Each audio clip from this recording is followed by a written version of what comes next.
Hello, everybody. Welcome into another episode of the Fantasy Pros Football Podcast. I am Ryan Wormeli, joined today by Andrew Erickson and by Scott Bogman. Boggs, you are filling in for our friend Pat Fitzmaurice, who will hopefully be back for the Dynasty Show later this week because he is sick. I am also sick. Half the entire team here at Fantasy Pros is sick this week. We all got together in Nashville. We all gave each other a bunch of different diseases. It was terrible. We are now hopefully on the back end of it and start podcasting and having some fun here again. Erickson, did you manage to not catch any of these bugs that were going around in Nashville? No, unfortunately, I've been dealing with a sore throat of some sorts the last couple days, but I'm pushing through. It's not enough to stop the big pod energy, a sore throat. It's not enough. It's enough to be annoying. I have to wake up every day and be like, oh, God, I got to get a cough drop, maybe gargle some salt water that's warm. I'm looking up all these weird ways to cure a sore throat. So if anyone's got any tips, leave them in the comments. I actually very recently was listening to an interview with Joe Buck, and he was asked about how, if he starts to lose his voice, what does he do? And he says he does the throat coat tea, but then drops in one of those Hall's cough drops in there to kind of mentholate it. And that it really helps him. I've got tea with that right now that I'm trying out myself to get through this show. So we'll power through here. There was a little bit of flu, there was some regular cold, there was some COVID. It was just everything. We had a great time though. It was super fun. We are powering through. Today we are talking about free agency. We've done a couple of variations of free agency previews. This will be kind of our official predictions show. 2024 free agency is starting next week. Right around the corner, we're going to run through the biggest names, predict some landing spots. We'll hit on the players who are franchise tagged also, then the biggest free agent names, then wrap up with some quick thoughts on the defensive free agents that, aren't really relevant to fantasy necessarily. I do want to note for everybody, all of our early 2024 consensus rankings and tiers can be found at fantasypros.com/rankings. And one more thing, if you want to hear our thoughts on the Combine, you should go check out our NFL Combine Takeaways episode. That's over on the Fantasy Pros Dynasty Football Podcast feed. That's with, Thor and Debro and Fitz and everyone over there doing some fun stuff. They ran through all the biggest takeaways from the Combine, fastest players, strongest players, guys who rose, guys who stock fell, all that good stuff. Who was the fastest player again, Wormeli? I can't remember who that was. I think you very well know who the fastest player was. It was Xavier Worthy. A Longhorn, congratulations. It took him 2 tries to get there. Wow, so, yeah. He is the first and the 5th best times in 40 history. What an embarrassment, right? Yeah, he fell down my draft board for that, but no. Let's jump in here to the players who got tagged. Mostly defensive players. I'll run through all the names quickly. Brian Burns with the Panthers, L'Jarius Sneed with the Chiefs, Josh Allen with the Jaguars. That's, of course, the pass rusher, Josh Allen, not the quarterback. Antoine Winfield with the Bucks, Jalen Johnson with the Bears, Justin Madubuike with the Ravens, and then, of course, the receivers, T. Higgins with the Bengals, Michael Pittman with the Colts, and I included Mike Evans in this segment because he wasn't tagged, but he was re-signed on that 2-year deal for $26 million a year with Tampa Bay. So these are the 3 sort of receivers that were free agents that are sticking around. Erickson, let's start with T. Higgins, kind of the biggest name here, at least at this stage in his career. What do you make of him staying in Cincy? I think that it's probably not ideal for fantasy football purposes where we were hoping he could go to a new team and be the established, wide receiver 1 on that team. But I do think that the sentiment on him being, he's going to be the number 2 again, he's going to be behind Jamar Chase. But we've seen him be productive as the number 2 alongside Jamar Chase. So I still think that he can be a strong wide receiver 2. That's where we were drafting him last year.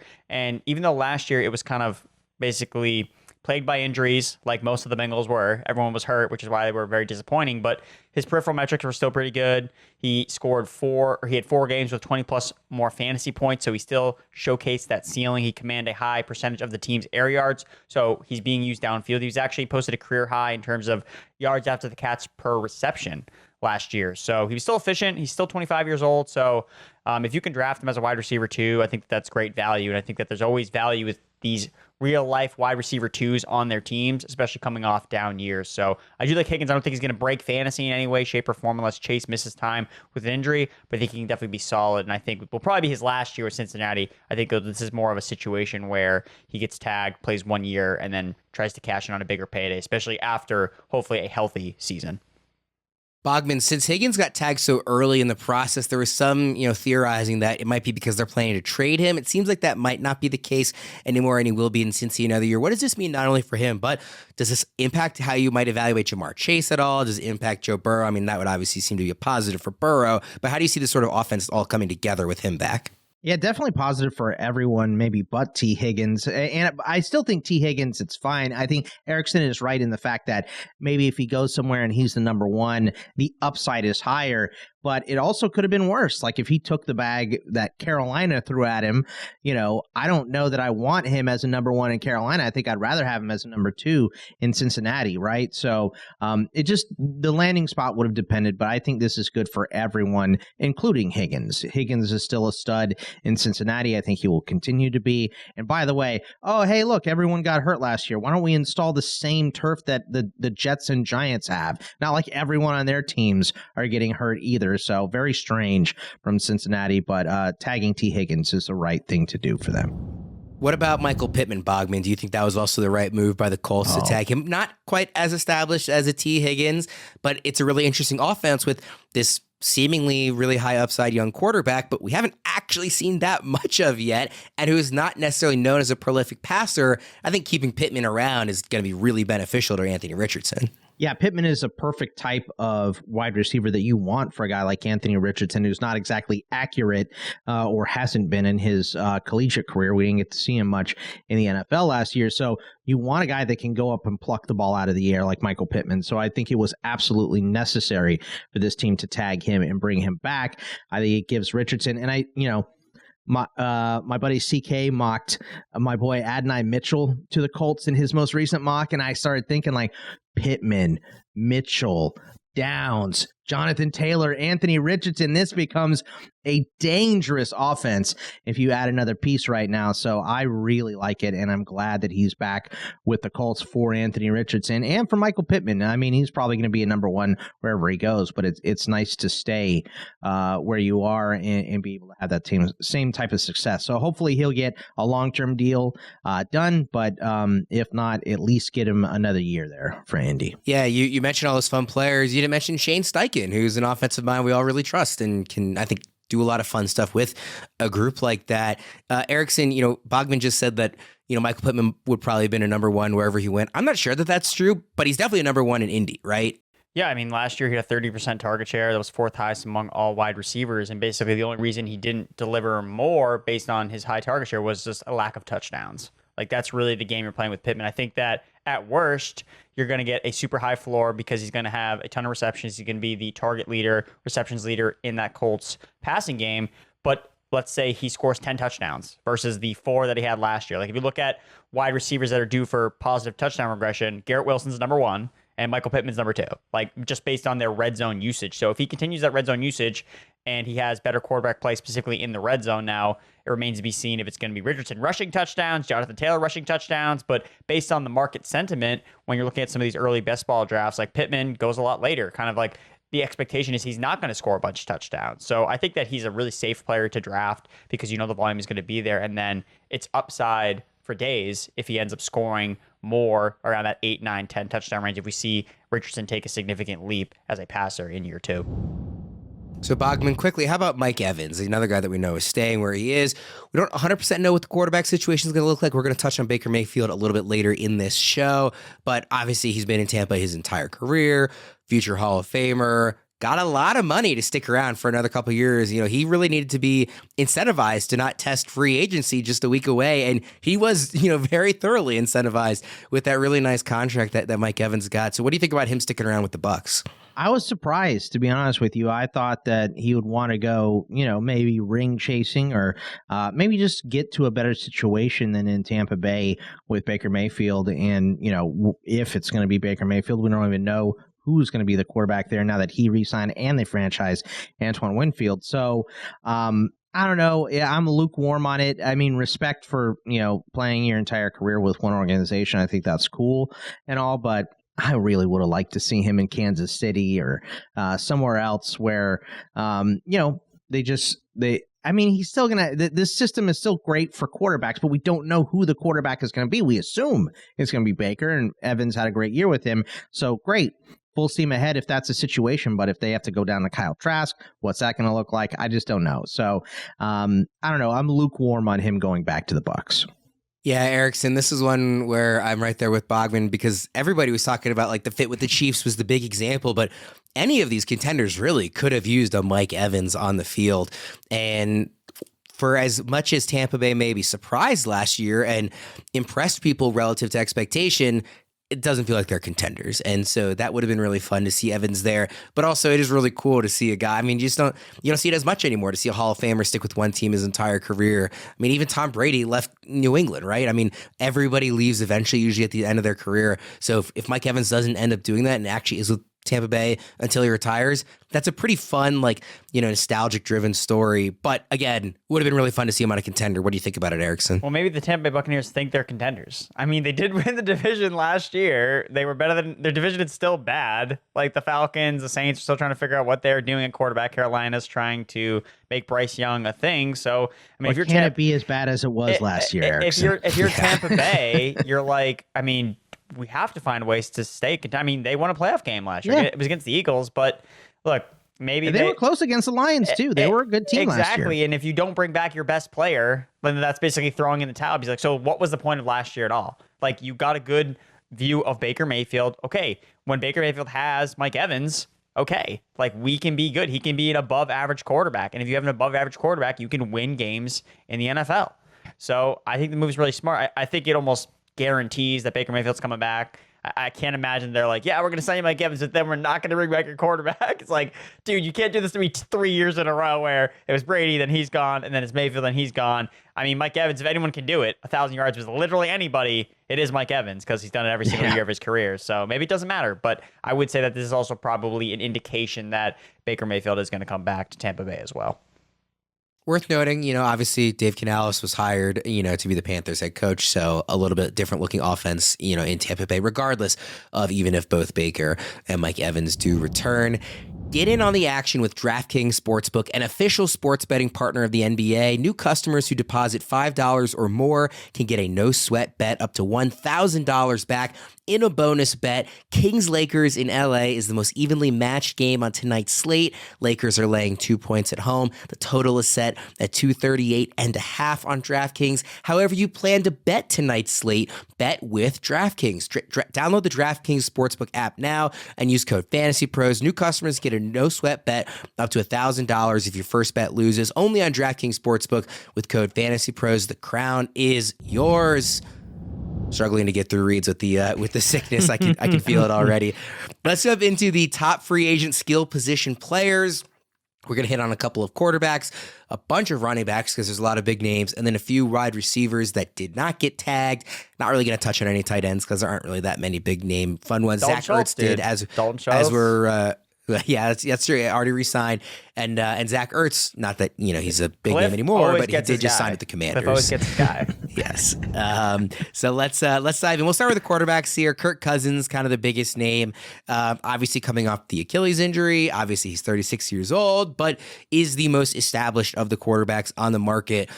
So Erickson, you think that he is going to leave Minnesota or stick around? I think he's going to stick around. Look, man, this guy shops at Kohl's, right? So why is he going to be, dangled in front of this Falcons, all these talented players with Atlanta? And he's like, oh, well, they're going to pay me just that much more money, even though the Vikings have paid him an exuberant amount of money throughout the past few seasons. Look, he's coming off the torn Achilles. I think that he wants to be comfortable in the offense. I don't think he wants to learn necessarily a new offense, to learn all these new players and how they work. He's been successful with Minnesota. So for me, I know the steam is very much on the Falcons side. And again, it would not surprise me if they do end up pushing all the chips in to get him. But at the end of the day, like, how much more money does this guy need? Again, he shops at Kohl's and not Gucci. So really, how can he be incentivized with financial gain where the Falcons give him that much more of a chance to win the Super Bowl than the Vikings do? Like, I would say it's probably closer to a wash than anything. I mean, he's going to be leaving the best wide receiver in the NFL and Justin Jefferson to go play with Drake London and Kyle Pitts, who are like still waiting to break out.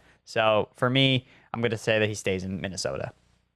It's very clear, I think, from everything we've heard from Kevin O'Connell and the entire front office that they are interested in keeping Kirk Cousins. This is not a situation where they're going to be like, oh, we'll make him an offer. But if he goes, they're going to be aggressive in trying to keep him around. So I tend to lean your direction. Bogman, it looks like you think he will leave the Vikings. I don't know if he will. I think for fantasy, it's best for him to stay with the Vikings. That's where I would like to see him, preferably.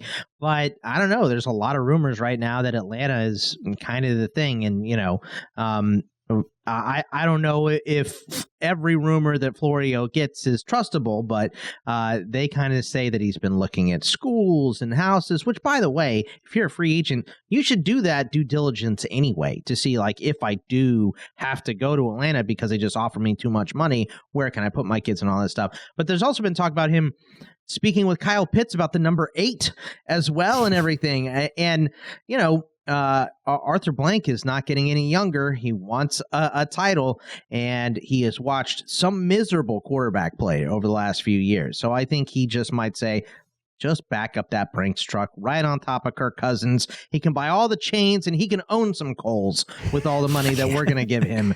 So let's go ahead and just pay the man and get a decent quarterback in here so we don't have to suffer through Desmond Ridder and Tyler Heineke again. So, and look, that answer could not be Kirk Cousins. It could be a myriad of other quarterbacks as well.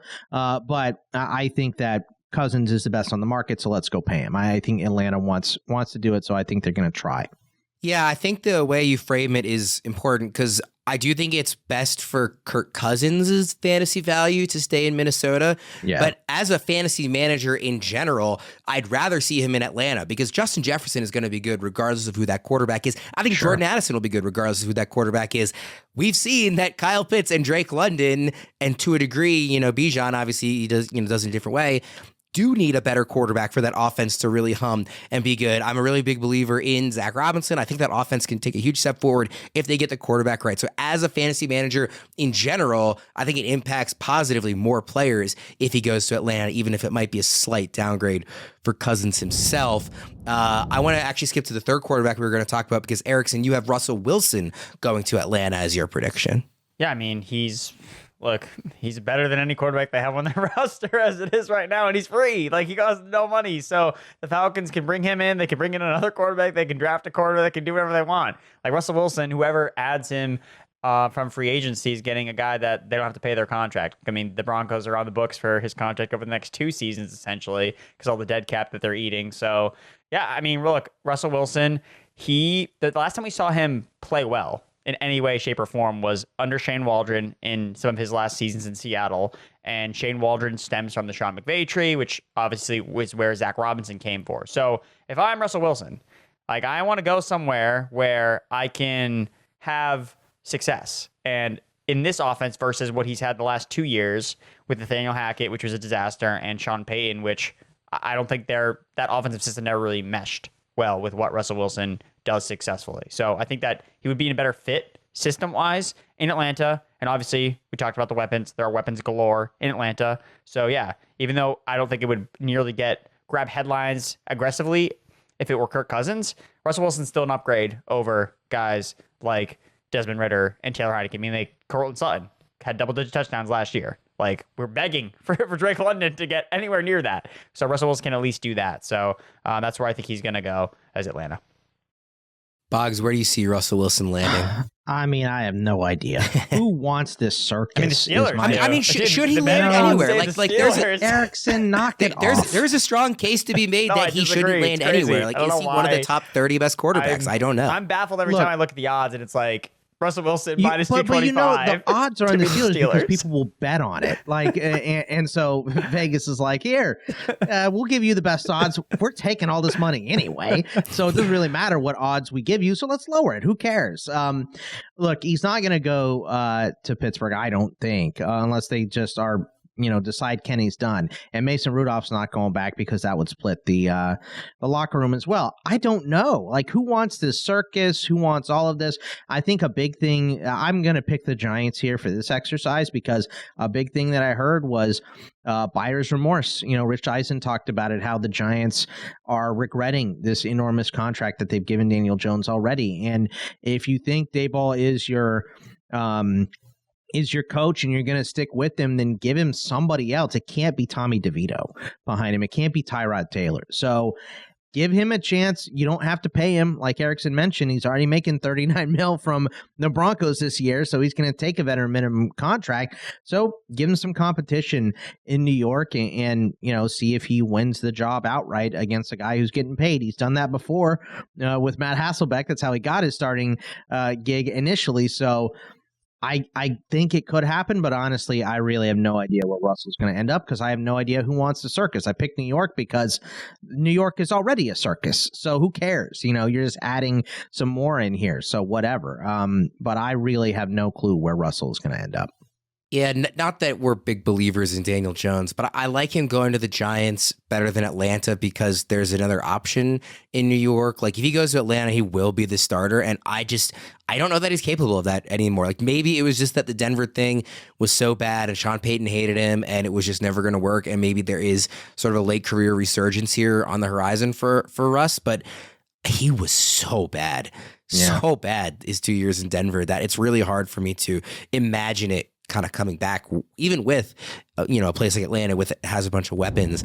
The last quarterback that I wanted to talk about, just very briefly, is Baker Mayfield. You guys both have him return to the Bucs. I think that's the general consensus in most places. I mean, Erickson, is this like close to a lock, or is there still a chance he goes elsewhere, or is he, you think, pretty much staying in Tampa? I know my Patriots have been kind of courting Baker Mayfield a little bit because they liked him a lot when he was coming out of Oklahoma. But no, I mean, if you're Baker Mayfield, why would you go anywhere else? Like, unless they're going to be like totally lowball you some BS contract where it's like 1 year, like something ridiculous, which I don't think he's going to get. Like, I think Tampa Bay realizes, hey, like Baker Mayfield was the number 1 overall pick for a reason. And it's not like he's never not been good just last year. Like, he's had a lot of seasons where he's been really good, but he's had a lot of seasons where he's been bad. It's just been inconsistent. So if they continue to put the right pieces around him, obviously bringing back Mike Evans, bringing in Liam Cohen, who he's familiar with as the offensive coordinator. He spent some time with in Los Angeles with the Rams when he was there for like 5 games. Yeah, so I think Baker Mayfield, if he's smart, he's going to stay in Tampa Bay. We talked a little bit, Boggs, already about Mike Evans, but Baker Mayfield, Mike Evans theoretically reuniting here in Tampa, what we all think, right? Yeah, I don't have a lot to add to that. I mean, I think that's exactly right. It's, where he had success. They made the playoffs and were good, as Erickson mentioned. So why not say, unless someone comes in and offers him way more money, which I don't know who is doing that for Baker at this point. So I think Tampa Bay figures that out, and I think he's back there.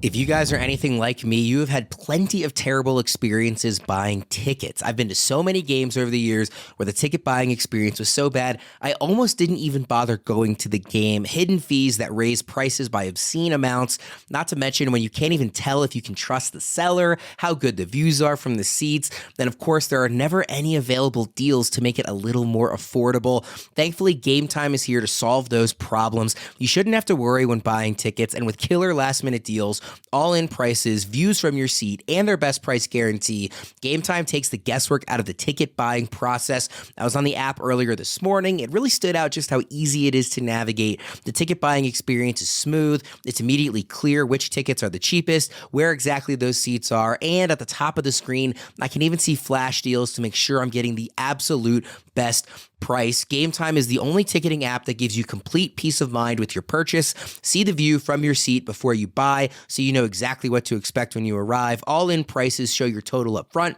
so you know you're getting a great deal before you check out. And it's so simple. You can buy tickets in seconds with just 2 taps. So take the guesswork out of buying tickets with Game Time. Download the Game Time app, create an account, and use code FANTASYPROS for $20 off your first purchase. Terms apply. Again, create an account and redeem code FANTASYPROS for $20 off. Download Game Time today. Last minute tickets, lowest price guaranteed. Fellas, let's move to the running backs. A lot of really fun names here. We're going to hate on Saquon, Derrick Henry, Josh Jacobs, Tony Pollard, Austin Ekeler, DeAndre Swift, J.K. Dobbins. A lot of really intriguing names for a lot of different reasons. We're going to start at the top, though, with Saquon Barkley. Was not franchise tagged. There was some thought that maybe he could have been. He was not. Bogman, we'll start with you here. Where do you see Saquon going? Let's put him in H-Town, baby. Let's put him in Houston. It seems like that's where he wants to go. The Texans are in the window with C.J. Stroud making the playoffs last year and winning a game. I think this is a good squad. I think if you add a dynamic runner like Saquon in here, it just improves this offense overall as a whole. He hasn't really had a passing game to balance off in his career. It'd be a lot of fun to see him with that. And the Texans have the cap space and money to do it. So Singletary was fine there last year. Dameon Pierce is clearly not the answer. Let's put Saquon in here and roll. That's what I want to see, and I hope it happens. Yeah, Erickson, you have a different running back going to Houston, but the Texans are really like maybe the most obvious team that is going to look to upgrade with the free agent running back this offseason. I think we're all certainly hoping, given what we saw from them last year. Where do you have Saquon going instead? Dallas Cowboys, baby. We'll see if they re-sign Tony Pollard. If they don't, then I think that Saquon could be someone that Jerry Jones would be very tantalized by as someone that's played in the division. He's seen what Saquon can do, and Dallas is in a win now situation. Like, they really need to push all their chips in. They need to get as many offensive pieces around Dak Prescott as humanly possible. So yeah, I think Saquon Barkley in Dallas would be a good fit. I do think that it's important to note that both Boggs and I do not think he's going to return to Big Blue. Like, I don't think he's going to be a Giant. Why would he? Like, I mean, like last year, it was like button heads trying to get him to get the franchise tag, and then they didn't franchise tag him this year. They're letting him test free agency. So unless he basically goes test free agency, and he gets literally no interest whatsoever, and the Giants are like, all right, well, we can match a very basic contract. We'll bring you back. But it looks like the Giants are probably going to be taking the cheap veteran route when it comes to running back or drafting a guy. So that's how I would kind of expect the Giants approaching their backfield this offseason, and we'll see how it goes because that offensive line just continues to be a mess. Anywhere you look, quarterback is obviously question marks too. So yeah, if I'm Saquon, I'm good to get out of here. So something to kind of keep in mind when we evaluate him. He's probably not going to be on the Giants. Going to Dallas, too. Nice big slap in the face to the Giants. Yeah. Gets to face the Giants twice a year. Yeah, gets to play. And Philly's also looking for a running back, too. So that's a possibility there as well. I believe between the two of you guys, we hit on, or maybe even just one of you, we hit on every NFC East team in this section. So there's could be a lot of running back, shifting here within the division. What do we make of Saquon at this point in his career? Just quickly, I mean, he just turned 27. Obviously, he's had injury problems. Still uber talented. He's the type of guy that I'm not sure fits everywhere. You guys both give a different running back to Baltimore, for example. That's a team that likes, more of a bruiser. That's not really Saquon's style. I think he needs to go somewhere where he's going to be used in the passing game, where he's going to get out in space. So, Bogman, if you were to go to either of these spots, what would you make of him in fantasy for next season?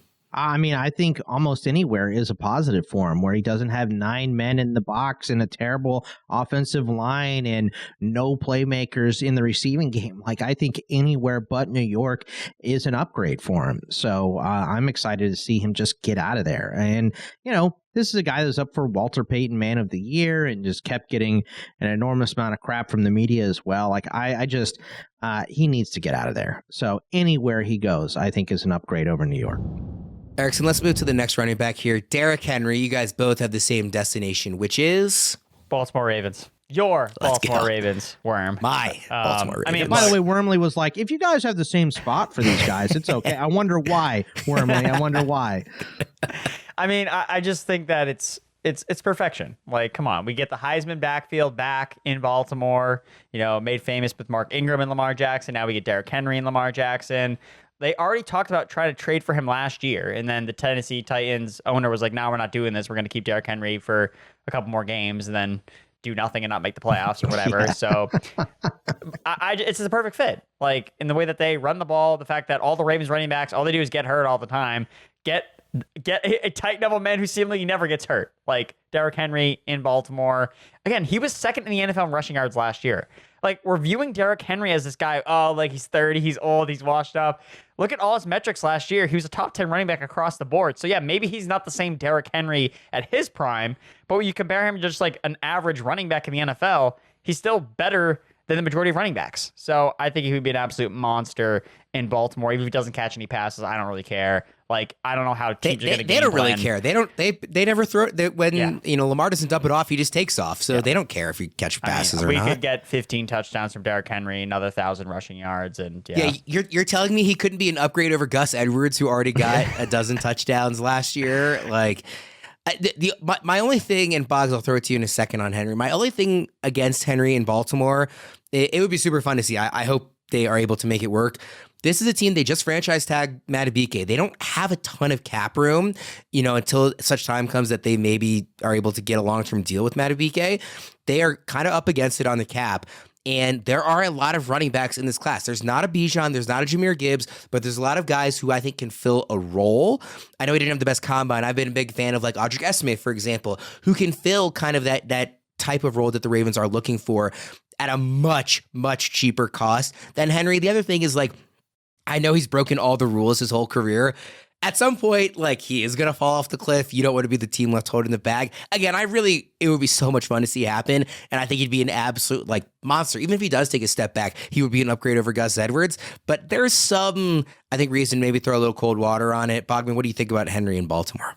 Yeah, I hate it. I hope it doesn't happen. I don't want it to happen at all because I'm a Steelers fan, right? But I mean, everything Erickson said, like this almost came to fruition last year, and for whatever reason it didn't. And the real reason is because if you get rid of Derrick Henry in Tennessee, what is your offense? Well, now you have a new head coach. Great. So you can start adjusting, but it is nothing without him. And by the way, everything Erickson said is right. You know, you expect these guys to fall off, and running backs fall off a cliff when they fall off. But Derrick Henry is a freak of nature. He always has been. So he's got at least 2 or 3 years left, I think. So, and like I said, or like Erickson said, it's not going to be peak Derrick Henry, but it's going to still be a peak NFL running back, right? Like, that's what he is at this point in his career. Is he's not his legendary self, but he is still a top end running back in the NFL, even as he slows down because he is a freak. So, it makes too much sense. The Ravens run the ball a lot. You can build this whole offense around him, and then you can wait until the playoffs to start trying to pass for whatever reason again. So, yeah, let's go with Derrick Henry to Baltimore. It just makes too much sense. They'll figure out the cap, and all the cap's a joke.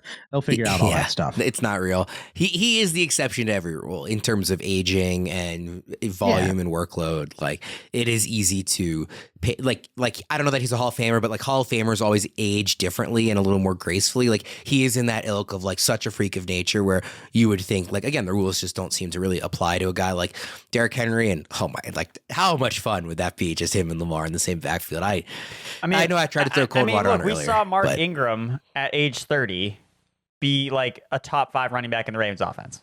Like, yeah, if Mark Ingram different could OC do that, and a different Lamar, but yeah. Let's look at that picture of Derrick Henry and Mark Ingram next to each other again. Can we do that? Yeah. Yes. Oh, I'm getting excited. Bogman, you asked sort of the question, who would be the offense in Tennessee if Derrick Henry leaves? You think it might be the next running back we're talking about. Who you got?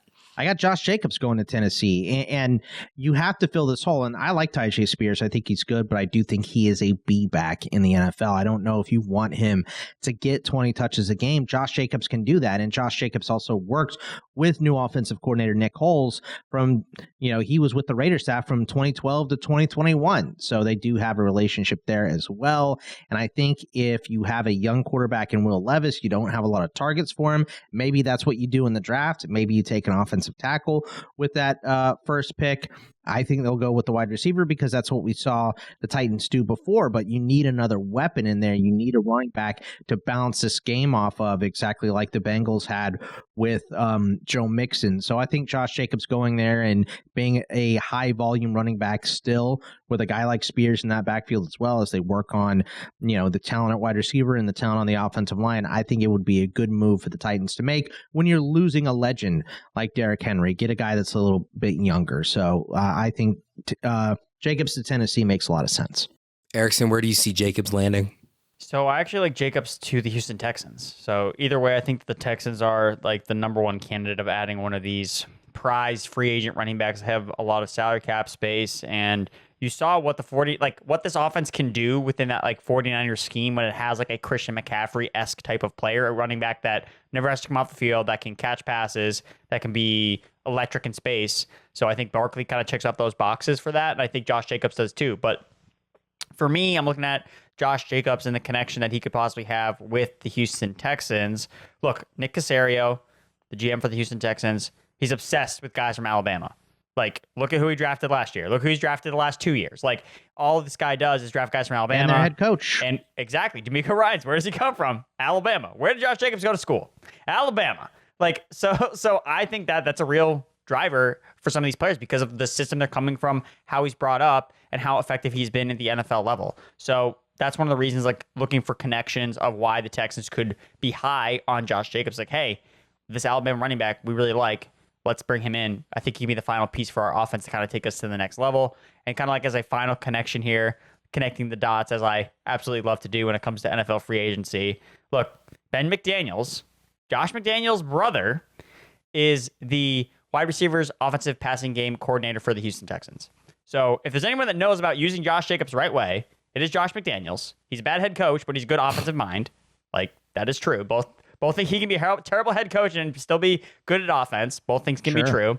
His brother is on the Texans. So if anyone's going to be like, hey, man, like, you guys should get Josh Jacobs, Ben McDaniels would probably have the intel information about Josh Jacobs and how he could fit into the offense. So just another connection between the two parties where I think it could work.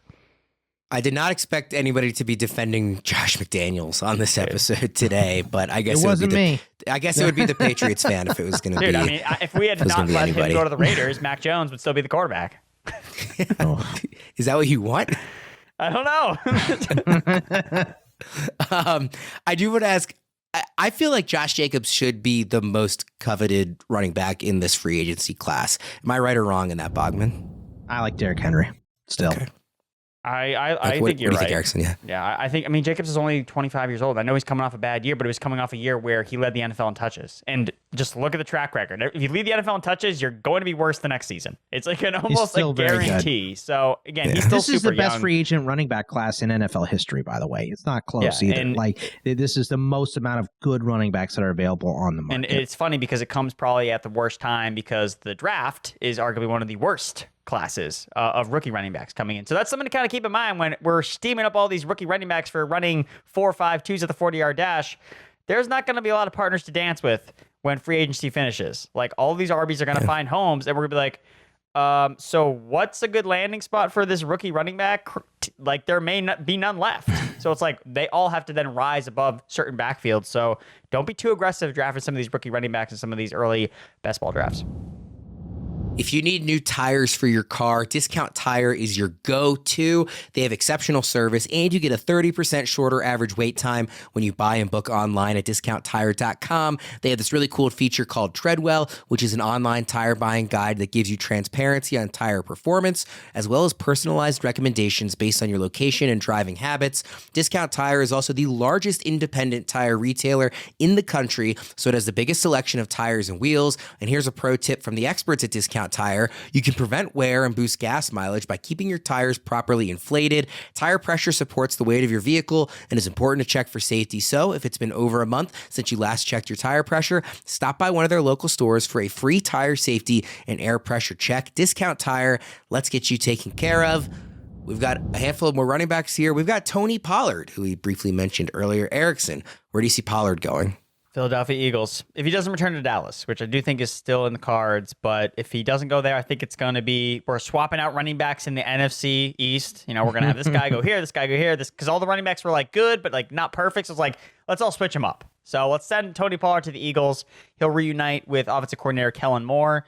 And as I like to point out, I think Tony Pollard's going to bounce back regardless of wherever he goes. Look, last year, he said he started to feel back to normal during the Carolina Panthers game that happened in Week 11. From Week 11 onward, he was PFF's highest rated running back, Tony Pollard. He's not a bad running back. He was coming off a broken leg, and we just had too high expectations on him in the beginning of the season, and he was allergic to the end zone. So I think that he's going to bounce back, whether that's in Dallas or somewhere else. I think he's going to be on a high-powered offense regardless. So, but for now, well, I will say... if he's in Philly, are you going to be worried about the touchdowns again because they just do the tush-push so much? Or with Jason Kelce retiring, will maybe that not be as effective? I mean, yeah, I think that I would prefer him go back to Dallas than Philly because of the tush-push being a thing still. And I'm interested to see if like teams can just like figure out how to stop it. I mean, they're going to have another off-season of tape on it and know that it's not going to get eliminated from, I don't know. I mean, like, I really think no Jason Kelce is going to negative. Like, I think it will be less effective. I mean, you still have Jalen Hurts, who's like really strong and obviously good at it, but and I'm sure they will still practice it and it will be a good weapon for them. But I don't think it's going to be this like 100% lock it in automatic. They get it every time thing. Plenty of other teams have tried to replicate it and not been able to. That's so true. I think you're right. I think Kelce is a big part of it. I have Pollard going back to the Cowboys. Very unoriginal, but I think it's one of those things where it's like, you know, like Erickson said, he wasn't really himself, and we were all so excited. Oh, finally, Zeke is out of here. He has his whole backfield to himself. I'll say that I am. That was like my initial thing. The whole offseason has been, Pollard's going to go back to Dallas, whatever. Now with them, you know, not getting an extension for Dak and not working on other things. And I don't know, Jerry Jones is kind of acting weird here with his current crop of players. Maybe that's not the case, but I think the most logical place, like Erickson said, is for him to go back to Dallas and put together the year that we thought he was going to have last year. As much as we all might be buying in on a bounce back, I can guarantee none of us will be as high on Pollard as Debro was last year when he was his RB1 in fantasy drafts. Let's go to the next running back here, Austin Ekeler. And you guys have the same destination here again. Erickson, where is that? Washington Commanders, the nation's capital. I think it makes sense. Anthony Lynn is now coming in as their new running game coordinator. He obviously has ties with Austin Ekeler back to when they were both with the Los Angeles Chargers. And the Commanders are going to lose Antonio Gibson, so he's also a free agent. So, again, if you're going to pair Brian Robinson, it makes sense that it would be with a more pass-catching centric type of running back. Ekeler has, pleaded to his coaching to, take touches off of me. And, of course, they didn't do that again last year, and he got banged up and played probably hurt throughout the season. His numbers were horrible. So, it sucks for him just hitting free agency at this time. But I think he can probably transition into a pass-catching specific role. I think that's what he's best for right now at this point in his career, where he can still be a contributor to an offense. I think the Commanders make a lot of sense based on the personnel moves that they're going to make throughout the offseason. Bogman, if he does go to Ekeler, which you guys both agree on, how would you evaluate him for fantasy next year? Yeah, I think you're evaluating him with Washington differently, because I do think, like Erickson said, he's going to take on this McKinnon or James White, like a pass catching mainly type of back. I mean, Cliff Kingsbury is the OC here in Washington. Now they're going to pass the ball a lot anyway. So maybe he does get as much or, just a little bit under what Brian Robinson does. And, I don't want to really take stuff away from Robinson, because I think Robinson can be a 3-down back if given the opportunity. I don't think he just, with Gibson there, he just really hasn't had that yet. And, obviously his rookie season, he had the injury with being shot and all that. But I think him going to Washington, Ekeler, I think it makes a lot of sense, because Anthony Lynn is the run game coordinator. He had all of his success under Anthony Lynn. Yes, he wants less touches. I do think he is a different running back now, and he has to be that passing down guy, but I think that's exactly what he wants. As he has said, he wants less touches. He's been too injury prone the last couple of years. So let's get him exactly what he wants with a familiar face. So I think this one is as close to being written in pen as any of them. So, Erickson, you have Saquon going from New York to Dallas. You have Pollard going from Dallas to Philly.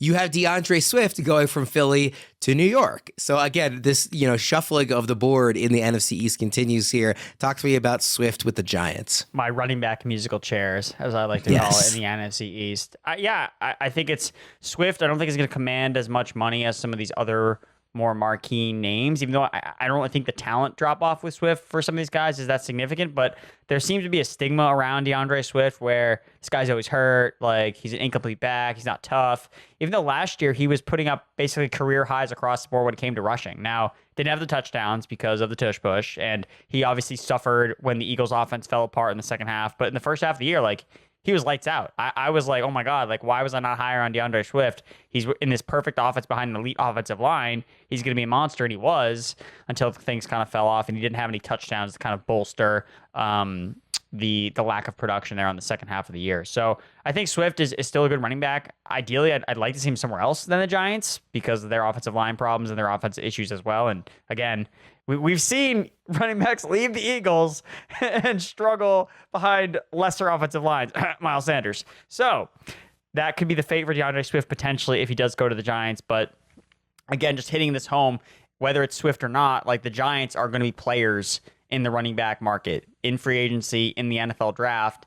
And we need to prepare for, this guy's going to get a bunch of touches. But how effective is he going to be? Remember, Saquon Barkley had to basically think that he would score on every single play for his offense last year. If Saquon could not overcome this offensive situation, a lot of running backs are also going to suffer. So that's something to keep in mind, that, a weak backfield for a rookie running back in New York might look salivating on the surface, but then it's when they actually go out there and play, you're not getting a lot of production. So just something to keep in mind, that the New York Giants are definitely going to be mixing up their backfield. Bogman, where do you see Swift going? I'm too much of a coward to put anyone with the Giants. I just don't want anybody to go to the Giants, so I didn't put anyone there. Yeah. They're just they're gonna pass every play. Yeah, Cliff Kingsbury should have been Russ, there, dude. Of course. Yeah, of course with Russ. Yeah, absolutely, you're gonna pass every play. Yeah, I put him in Minnesota. I think the fit would be good there under Kevin O'Connell. I like Ty Chandler. They just cut Alexander Madison because of his fumbling issue. It's a high passing offense. He would be a good running back to lean on if Kirk Cousins isn't back as well, because he has a lot of experience with a lot of touches. So I think it makes a lot of sense for them. And it especially makes sense for a guy like Swift because they will just abandon the running game, right? And he can do stuff outside of the running game as well. A lot of pass catching from him. I think that's the role that he's best suited in. So I initially, until I put this Anthony Lynn piece together in Washington, I had Ekeler going to Minnesota. I think that's another good landing spot for him in terms of pass catching because O'Connell loves to scrap the run game and just pass. So I think that could be a decent spot for him as well. But then you're switching him out because you don't want Ekeler pass blocking at his age and size. So Swift probably better suited. So I put him in Minnesota. Let's finish the running backs with J.K. Dobbins. And you guys have a couple of destinations that we haven't mentioned yet today for Dobbins. Obviously, just really talented, but cannot stay healthy for the life of him. Multiple season-ending injuries in the last couple of years in Baltimore. Bogman, I'll start with you here. Where do you see Dobbins landing? I put him with the Raiders. The Raiders have a little bit of money to burn. This backfield is open if Josh Jacobs doesn't come back. And I think it'd be a good competition between him and Zamir White to see who gets more carries. Obviously Dobbins is coming off a big injury. And like you said, he hasn't been healthy. He's not a pass game guy at all. He's pretty much a run game only guy. So I think that he could be a hammer. Zamir White could be a change of pace guy, or they could battle it out. Or when Dobbins eventually gets hurt, now White takes over because we don't want him to get a full workload, all at once. I think ease Zamir White in there. I thought he would see more action last year than he did. So we'll see what happens with this backfield, but they got to do something. So I put Dobbins there. Erickson, I thought your landing spot for Dobbins was really intriguing. Especially since he's always hurt. Because he's always hurt. Los Angeles Chargers. I think that either J.K. Dobbins or Gus Edwards, again, both free agent running backs from the Ravens, one of these guys is going to be a Charger because you have multiple connections. You have obviously the Harbaugh brothers. So Jim Harbaugh is the new head coach for the Chargers. Obviously his brother's John Harbaugh, who Gus Edwards and J.K. Dobbins both played under. So if there's anyone who's be like, hey, you need a running back, take one of our guys that we're not going to re-sign. And then you can make the same connection with who's the new offensive coordinator for the Chargers, Greg Roman, formerly of the Baltimore Ravens. So he knows what both of these Ravens running backs can do. He knows that when J.K. Dobbins is healthy, he's super effective. He knows Gus Edwards can do the dirty work and do what you need to get done. So I feel really confident that at least one of these guys is going to find their way to Los Angeles in some way, shape, or form. So that's the pick for me. Harbaugh's not signing that Buckeye. I was just going to say the same. Harbaugh also has the college, you Michigan, remember the last OSU. game Dobbins played against him. Dobbins ran wild, and he has not forgiven himself. He knows how good he is. All right, we'll wrap up with the running backs there. There's a couple of wide receivers who did not get tagged that we can still talk about here. I'll start with Calvin Ridley. Obviously, he had kind of an interesting situation given the trade, and the Jags almost incentivized not to keep him around. Erickson, where do you see Calvin Ridley landing this offseason? For me, it's the Carolina Panthers, because when we hit at the top of the show of the wide receivers, those were basically the top three receivers on the market between Evans, Pittman, and T. Higgins. So it's all right, take off the main three guys, and who of the crop is an actual wide receiver one? And you're it's Calvin Ridley. That's it. This couldn't have worked out better for Ridley because he's oh my God, I'm the number one on the market. Let's go. And who has more money to burn? Who needs a wide receiver upgrade more than any other team? And who's willing to do whatever it takes to give Bryce Young some weapons? It's the Carolina Panthers. They're absolutely desperate. They need somebody to help Bryce Young. So again, I think that they can definitely offer Calvin Ridley the most amount of money. And if I'm 29 years old at wide receiver, Calvin Ridley's not made that much money in the NFL because of the suspension, because it was on his rookie deal. So he has not really cashed in at any point. So if there's ever going to be an opportunity where you just got to chase the bag, I'm going to chase the bag in Carolina, whether it's good for my numbers or not. So I'll say Calvin Ridley to the Carolina Panthers. Bogman, you picked a different landing spot for Ridley where there's likely to be a young quarterback and they need all the pass catching help they can get. Yeah, I picked Erickson's Patriots because he asked who has more money to spend. The Patriots have more money to spend. I think Washington and New England have the most money to spend here in the offseason. And if you're going to spend, as we all assume, a top 3 pick on a quarterback, then let's get him a target because Juju has not worked out. His knee has basically made him done. They gave money to Devontae Parker for whatever reason. I don't know why, but they need speed. They need a guy to stretch the field. I think Calvin can do that for them a little bit. So, yeah, What about Saquon Thornton? What are you talking about? What about Saquon Thornton? He's already hurt. Yeah. What about him? It didn't work. What about right? him? Yeah. What about Jalen Reagor? But it's funny you bring up. It is good that you brought up Calvin Ridley to the Patriots because it was actually on Good Morning Football that they were talking. Matt Judon was on that broadcast and he was advocating for Calvin Ridley to come to New England. He's like, Calvin, he's already being recruited. Matt Judon recruits literally everybody to the Patriots, so you got to take it with a grain of salt because he's like, true. Patriots emoji with like any free agent because he's like, guys, like I'm the best player on this team. Like I need help on offense. We need like, some help. Please. Yeah. And they have money to spend, and there are good wide receivers. I think you need more than one though. So there's some guys in the draft. So spend the money on the position that you have not gotten right in the draft forever. Especially if you're going to drop a rookie quarterback into that environment. Like people are looking at the Patriots as, oh, they can't take a quarterback because the environment is so bad. But it's like, well, it's going to change after free agency. Like if they really go aggressive in free agency and they add as many weapons as humanly possible, we may look up and be like, oh, like, okay, it's not as bad because they made all these adjustments. So like now it makes more sense that they would take a rookie quarterback because now they have Calvin Ridley. Now they have this other tight end. Now they have this tackle they added in free agency, etc. But before we get to the other two names, I just want to touch on something that Bogman, he mentioned the draft. This draft class is insane. First of all, they all showed out at the combine, but even all season long, all we talked about was how deep, how talented, both top heavy and deep. I mean, this class is insane of rookie wide receivers, and it's a position that is becoming more and more expensive every year in free agency. It's a premium position. There's so many cheap options that will not only be at the top of the draft, but will be available on day 2 and probably even on day 3 in this particular class. So the teams that tagged like Higgins and Pittman, I get those because those are elite or borderline elite receivers. Why would anybody spend money on, we're going to talk about Marquise Brown and Gabe Davis next. Why would anybody spend money on these guys if you can go out and draft a guy who has a pretty decent chance of maybe even being better, Bogman? You do when you have nothing. You've got nothing there. And that's what I said. You can't spend, the Patriots can't spend every pick on a wideout. So they can't go Jaden Daniels and 7 wideouts. Maybe they should. It might be the best strategy for them. I guarantee they'll draft the wrong ones. Like they'll find a way. Belichick's gone, so it maybe doesn't matter. You got a new grocery picker here. The way that they scout receivers just isn't correct. Like it's a curse for winning all those Super Bowls in a row. Now you can't have any wide receivers. That's they can NFL only hit on receivers they draft in like the 7th round or undrafted guys like only Myers white or guys. Edelman. So the team I like to maybe go for one of these sort of second tier free agent receivers, and you guys didn't pick them for either of these guys, which is why I'm bringing them up, is the Bears, because I think a lot of people are putting like Rome Odunze in Chicago with pick number 9.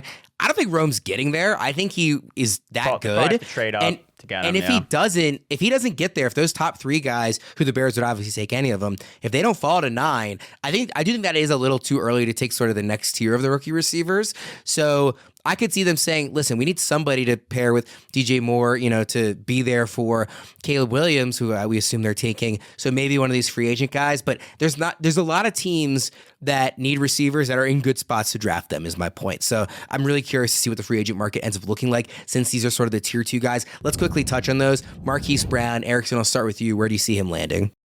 Chargers.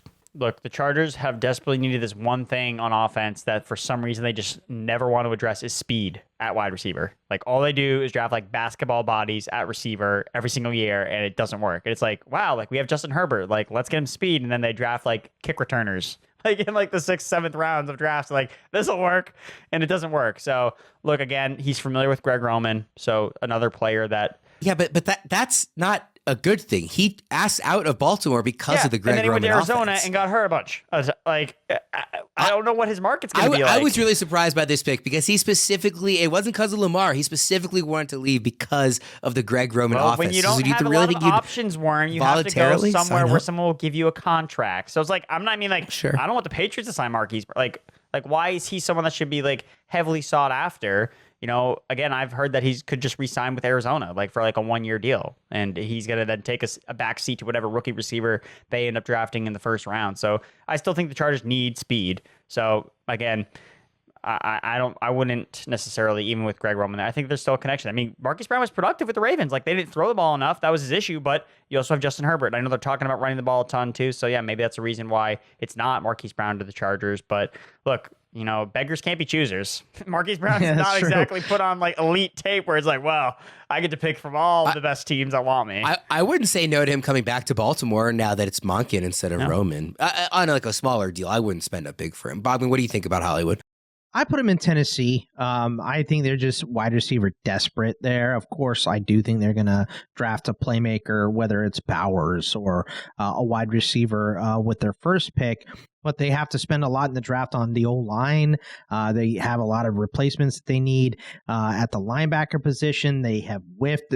Their track record at corner is as good as the Patriots at wide receiver. So they need corners as well. They need a safety. Azeez Al-Shaair might be gone. They have a lot of needs. They've got a lot of money to spend too. But I think if you can get a down the field option for a guy like Will Levis on the cheap, I think it's a really good fit for him to go to Tennessee under Brian Callahan. They're going to open it up a little bit more. I think he could be productive in that offense as long as he stays healthy, which has been not great for him recently. So I think it just makes a lot of sense. They can probably pay him a little bit more than some of these other teams too, because they do have so much cap space and they have so many other needs that they need to address in the draft. Maybe just get this off the board before the draft, or at least part of it. So I think it would be a decent fit for him. Bogman, sticking with you quickly on Gabe Davis. What's your landing spot for him? Yeah, I put Gabe Davis in Indy. I don't know. I think that would be fine. He's a different piece. You have a slot guy like Josh Downs, who is fast, but he's playing in the slot. You have a big guy like Michael Pittman, who's more of your possession. So get a field stretcher like Gabe Davis in there. I think, as I mentioned before, the idea of Adonai Mitchell in there is kind of the same thing. Maybe Mitchell would be better, but they have other issues. They need to help on the offensive line. They need help on the offensive line. This is another team that needs corners and safeties as well. So they are going to have to hit these in the draft. So I think maybe getting a guy like Gabe Davis, yes, he's going to have some drops, but a guy to stretch the field, I think makes a lot of sense for them, regardless of who the name is. Erickson, Davis? Jacksonville Jaguars, because someone's got to fill in all the drops that Calvin Ridley had when he leaves. So Gabe Davis can slide right in there for Jacksonville. Look, he's a Jag. He can become a real life Jag, just a guy playing in Jacksonville, catch some passes. I'm just throwing a bunch of shade at Gabe Davis, but that's what he is. Yeah, what is it? He's taking strays here. What's your problem with Gabe Davis? I mean, what's the problem with Gabe Davis? I mean, if he couldn't figure it out, if he couldn't figure it out with all the targets available and Josh Allen as his quarterback, why are we trusting him anywhere? Again, he's the carbon copy boomer bust wide receiver 3, which he'll just be the exact same in Jacksonville. And so again, I think that the fit makes sense if they don't have Calvin Ridley anymore, and the connection I'm making when it comes to coaching. So the new Jacksonville Jaguars wide receivers coach, Chad Hall, was in Buffalo the first 3 years of Gabe Davis's career. So there's a coaching connection there for Gabe Davis, who, again, if we've ever seen a team spend a weird amount of money on a free agent wide receiver, it's the Jacksonville Jaguars. Did it with Christian Kirk, did it with Zay Jones. So it would not be weird for us to look and be like, oh, well, Gabe Davis got a 3-year contract with the Jags. No way. It's yeah, maybe we should have seen this coming. So yeah, Jacksonville for Gabe Davis. Quickly, Bogman, I promised that we would talk a little bit about the defensive free agents, and there's also one offensive lineman in here, the non-fantasy relevant positions. Let's quickly run through the names. Chris Jones, Christian Wilkins, Leonard Williams, Danielle Hunter, Bryce Huff, Jonathan Grenard, Chase Young, Jadeveon Clowney, Tyron Smith, Patrick Queen, Frankie Louvu, Chauncey Gardner-Johnson, about a dozen of kind of the biggest name defensive guys. Anybody stand out here that you feel particularly strongly about their landing spot that you think could really make a difference next year? I mean, I don't know what the hell the Dolphins are thinking letting Christian Wilkins walk. It makes no sense to me at all. I know they're cap strapped and all that stuff, but you had Jalen Phillips tear his Achilles. They cut Ogba. Van Keekel got hurt before the Chubb season ended. Yeah, everyone's hurt. They have no D-line. You have no D-line at all. And you let the best one walk. So I'm very surprised by that. But the Texans have money to spend. They have need on the interior. I think that's a really good fit for Christian Wilkins. A couple other teams that need interior. Chicago, they got money to spend. Arizona, the Chargers have needed it for a while. Atlanta could use it. Minnesota needs one. Denver. There's a lot of teams that have a need there. So he is going to get paid, as is Chris Jones. I think Chris Jones walks from the Chiefs finally because he's got Super Bowl rings. Now it's time to get paid.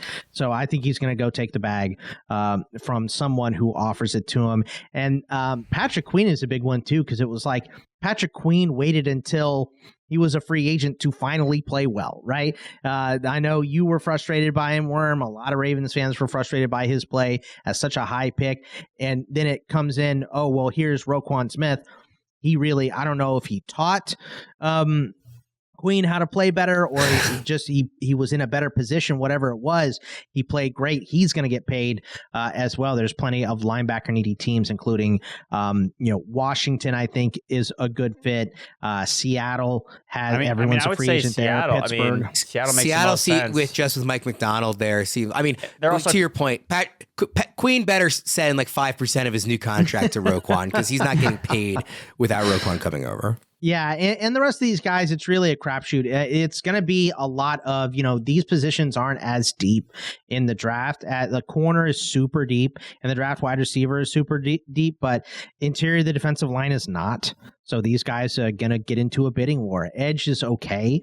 I think some of these guys are going to get into a bidding war. I think you're going to see some big contracts for some defensive players. And Tyron Smith, I think the Cowboys let him walk because there's so much tackle talent in the draft as well. So I think he could get a decent contract, but teams may be holding out because the draft is offering a lot this year at tackle, wide receiver, and corner. I think every other position gets paid pretty well. Erickson, any quick thoughts on the defensive guys? No. Just the Patrick Queen, I think, seems like a lock to be in Seattle. Yeah, I think because they're already cutting a bunch of guys to like free up cap space. So like put him in there. Yeah. They haven't re-signed Wagner, but it would make sense. Like, Patrick Queen was so Wagner good. And Queen. Put that other linebacker with him, having part of that duo. He already knows that he can be successful in the defensive scheme. And from what I understand with Mike McDaniel is that his scheme takes time to learn for new defensive players. So Seattle has been one of these teams where you see all the talent, but it's like it's never been put right schematically. So if Seattle is trying to develop, obviously under this new head coach, what's the fastest way to deliver that message to the rest of your team is to have the guy that had a breakout year in your system that the lights kind of turned on for Patrick Queen last year. He can help kind of get the rest of the team up to speed. So I think that it would make a ton of sense for Seattle to invest in Patrick Queen. I'm only calling you out on this, Erickson, because I want to start reinforcing it for the new season. Everybody's going to make the mistake. It's Mike McDonald, not Mike McDaniel. Now that we have both of them in the NFL as head coaches, I'm sorry. You said McDaniel, which again, people are going to do all season long. I guarantee it. So I'm just starting to reinforce too many now. of them. I know. All right, we'll get out of there on that. Thank you, everybody, for sticking with us for a longer episode. For Bogman, for Erickson, a.k.a. Mr. Brightside. Shouts to the karaoke bar in Nashville. I am Ryan Wormeli. Thank you, everybody, for tuning in. We will see you again next time.